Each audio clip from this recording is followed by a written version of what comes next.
Marie-Claude Arèche, je suis enseignante de mathématiques à l'école Vanguard, donc une école pour les élèves en difficulté grave d'apprentissage.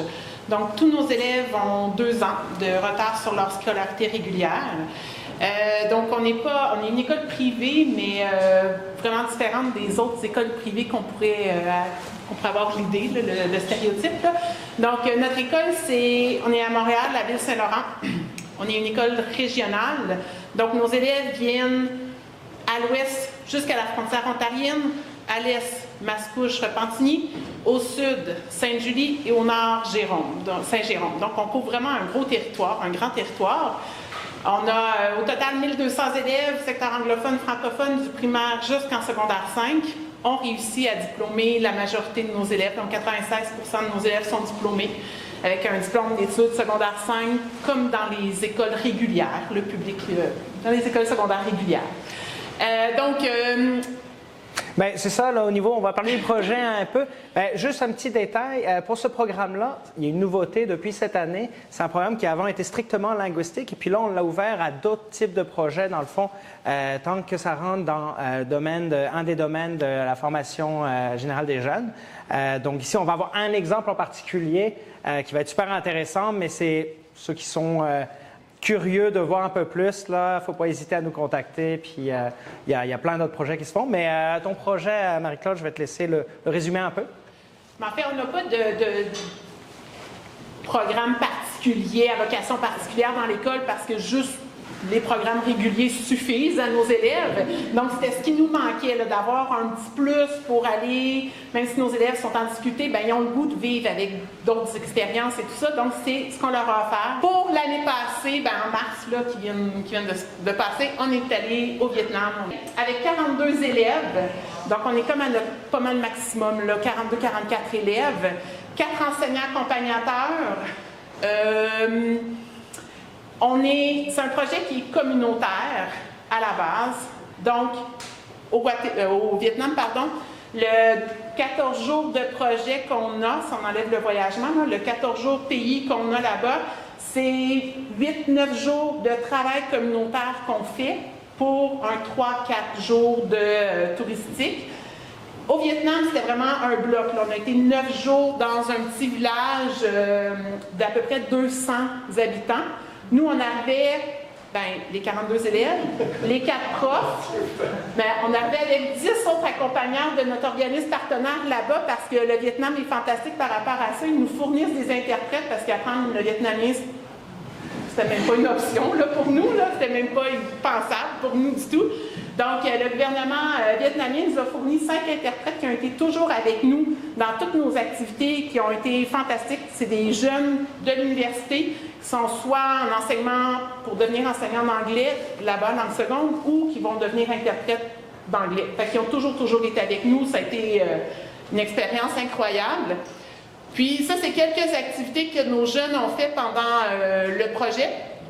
Donc, ils ont travaillé, on avait comme 5 grandes stations, si on veut. Donc, là, ils sont en train de tisser des feuilles de palmier pour être capables de faire des shelters pour les randonnées, des postes de pause pendant les randonnées. On a travaillé aussi, on a fait un radeau. Fonctionnait. Je ne sais pas à quoi il va servir, là, mais les villageois étaient vraiment contents. C'est du produit final. Là. Fait que c'est ce qui est important. Puis, là, ici, l'élève est en train de jouer avec un enfant, là, mais en fait, ici, ça devenait un magasin libre-service comme nous, on a là, dans la région montréalaise parce qu'on manque de main-d'œuvre. Fait que les maraîchères mettent leurs produits, on passe, on prend le produit, on met notre argent puis on part.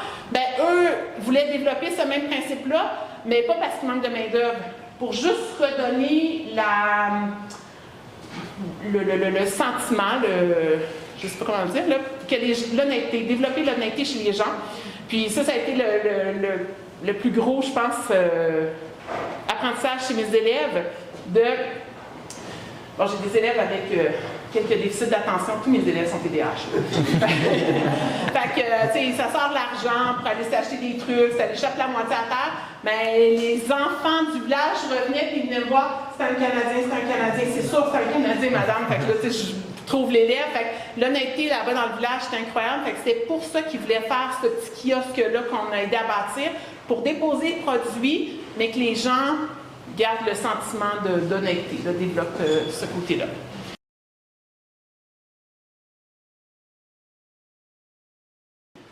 Le premier impact, il y a plusieurs de nos élèves, c'est des élèves qui en arrachent, qui pensent à abandonner, qu'on a de la misère à la garder avec nous. Là. Donc, en s'intégrant au projet, ben, on est 4 enseignants, on devient vraiment près de ces élèves-là, on développe un lien. Fait qu'après ça, les emmener à continuer à terminer leur scolarité, là, on a un... Là, j'ai juste le mot pouvoir, là, mais c'est un... Ouais, qu'on peut avoir avec les élèves, là, pour les emmener plus loin pour qu'ils terminent. Donc, quand on revient en mars avec eux, bien là, ils sont à la fin là, de leur secondaire, fait qu'ils terminent parce qu'ils sont si près du but. Donc, c'est l'impact premier là, chez nos jeunes de les emmener, ceux qui ont niveau de démotivation, possible décrochage, bien, on est capable de les garder avec nous jusqu'à la fin. Puis, ben, c'est des jeunes qui n'ont pas nécessairement vécu beaucoup de réussite scolaire, qui réussissent, qui en ont vécu des échecs, puis qu'encore maintenant, là, c'est pas facile de réussir. Et là, ils réussissent quelque chose, ils réussissent un projet, ils réussissent à bâtir des trucs, ils réussissent à jouer avec des enfants qui ne parlent même pas la même langue, là, parce que, bon, mes élèves au niveau langagier aussi, ça peut être difficile de s'exprimer, les barrières langagières en français, là, et donc d'être capable de développer un lien qui ne parle même pas la même langue, mais ils ont du plaisir, ils ont des échanges, ils ont un cheminement qui est incroyable, donc plein de bienfaits sur les élèves. Puis au niveau de la préparation aussi, là, tu me disais quand on parlait, il y a certains élèves, c'est pendant une année entière, même c'est un projet sur une année, même des fois plus. Là. Pour au niveau, c'est des projets qui sont assez dispendieux. Là. Tu me parlais d'une élève que chaque semaine, elle devait venir te donner une petite montant pour avoir assez. Oui. Donc le projet, c'est ça, on n'est pas une école privée régulière. Donc, les élèves, c'est eux, la majorité qui paie leur projet en entièreté. C'est des projets qui tournent aux alentours de 5 000 $ à peu près. Donc, là, maintenant, là, j'ai quelques élèves là, qui, à chaque semaine, viennent me porter leurs 50 $ parce que c'est ça qu'on a comptabilisé pour arriver au mois de mars, qu'il faut qu'ils viennent me porter 50 $. Puis, à chaque vendredi matin, j'ai mes 3 élèves avec leurs 50 $ qui viennent systématiquement pour réussir. Là.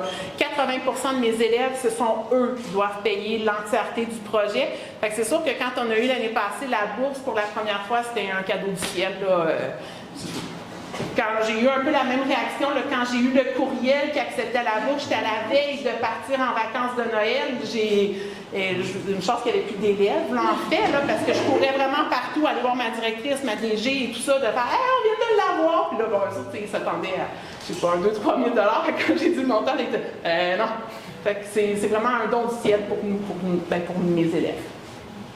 Non, mais c'est le fun d'avoir aussi de... C'est des projets que c'est pas les élèves qui ont les moyens ou que leurs parents ont les moyens qui peuvent participer. Là, c'est tout le monde qui peut participer à ça. Puis ça doit les marquer aussi, j'imagine, sur après, là, après le retour. Là. Est-ce que vous faites des retours dans l'école? Est-ce que vous parlez des projets des années précédentes aux futurs élèves pour les motiver? Exactement. Donc, nous, le projet, c'est le départ est en mars. Le projet de l'année suivante est toujours fait au mois de février. Donc, quand notre projet part, notre projet suivant est déjà en inscription, là, dans le fond. Donc, quand on revient avec notre groupe, le groupe de l'année d'après est déjà fermé, déjà inscrit, et là, on part. Et les premières rencontres, bien, nos élèves qui sont venus avec nous viennent à nos rencontres pour parler aux élèves et avoir un plus grand impact. Là, en fait, on a beau dire aux élèves, hey, au cellulaire, là, emmenez-les pas parce que on a beau essayer de leur dire, là, mais ça ne sert à rien. Là, cette année, j'ai eu là, mes élèves qui ont fait le voyage au Vietnam, sont venus parler aux élèves et leur dire, là, vos cellulaires, emmenez-les pas, c'est la pire guerre que vous allez faire. Là, mes élèves font les nouveaux là, qui s'en vont. Le prochain projet est au Pérou. Donc, les élèves, là, ils me disent, là, Madame, on va s'organiser, on n'aura pas de cellulaire, on va trouver des caméras, on est en train de chercher, parce que c'est les photos aussi, hein, les cellulaires, c'est souvent pour ça, mais en même temps, quand tu reçois un message, c'est difficile de dire non, non, non, là, de ne pas le regarder du tout. Donc, ils sont en train de se trouver des moyens alternatifs pour prendre leurs photos, pour ne pas avoir de cellulaire. Fait que l'impact de mes anciens a eu cet impact-là sur mes nouveaux. Bien, merci beaucoup, Marie-Claude. C'est un super beau projet. Là. On a été contents de le recevoir.